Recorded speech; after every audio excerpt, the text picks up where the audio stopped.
Bom dia, quinto ano! Tudo bem com vocês?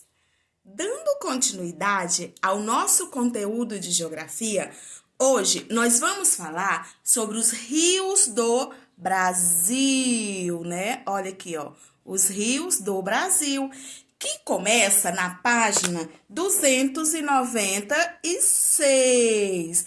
Aqui na página 296 fala para nós que o Brasil, ele possui uma grande quantidade de rios em seu território, certinho? E esses rios são diferentes por diversos aspectos: largura, profundidade, extensão e volume de água, crianças.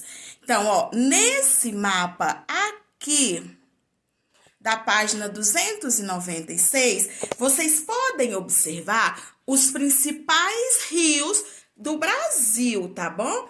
Esses tracinhos que estão mais forte, retinho, eles são rios permanentes. E os tracinhos que estão pontilhados aqui nesse seu mapa, significa que são rios temporários. A gente vai ver a diferença desses rios, certinho? Então, vamos lá. Aqui na próxima página, nós temos os rios e as formas de relevo, tá? Então, esses rios, eles podem ser classificados como rios de planalto ou rios de planície.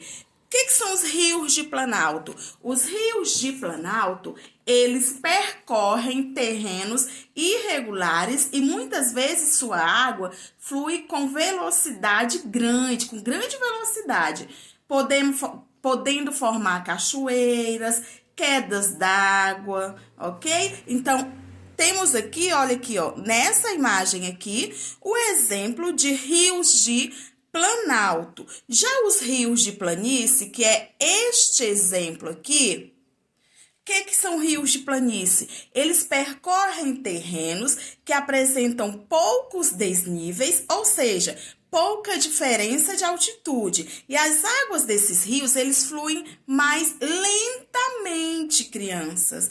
São favoráveis para navegação. Esse rio apresentado nesta gravura aqui é o rio Amazonas. É um pedacinho lá do rio Amazonas, que é...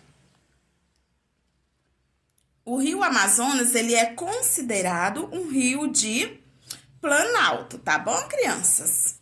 Então, o volume de água de um rio, ele pode variar, tá bom? Depende da sua localização, da sua nascente, de onde ele nasce, né?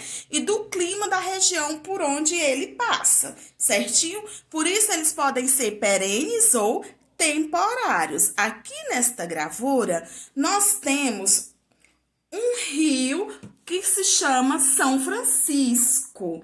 E ele é considerado um rio perene. Por quê? A quantidade de água desses rios perenes, elas passam por alteração ao longo do ano e não secam totalmente, elas não secam. Elas diminuem a quantidade, porém não secam totalmente. E na época de maior ocorrência de chuvas, seu leito fica mais cheio. Aí no período de seca, o nível de suas águas diminui, porém não secam, certinho? E um exemplo aí é o Rio São Francisco. Aqui do outro ladinho, nós temos o Rio das Pedras. E ele é considerado um rio temporário. Por quê? Porque no período mais seco do ano, em que a ocorrência de chuva é pouca ou nenhuma chuva, né? Esses rios, eles chegam a secar por completo.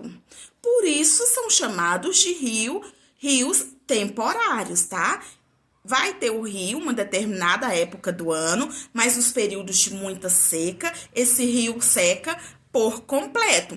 Diferente do perene, né? Aqui do ladinho, ó, do Rio São Francisco, ele nunca seca completamente, tá? Ele diminui a quantidade de água, mas não seca, certinho? Então, essa é a diferença dos rios temporários e dos rios perenes, certinho? Temporários, o que que acontece? Ele vai secar em uma determinada época do ano, no período de seca. Os perenes passam sim por alterações, porém, eles não secam completamente. Então, crianças, página 296 e 297. E como sugestão de atividades, temos aí um questionário na página 298 para vocês responderem, certinho? Então, da página 296 a 298 é nossa aulinha de geografia dessa semana. Hidrografia do Brasil, certinho? Então, ó, tchau, tchau. Vamos estudar direitinho, responder atividades propostas e na aulinha do Zoom a gente se encontra. Tchau, tchau, crianças!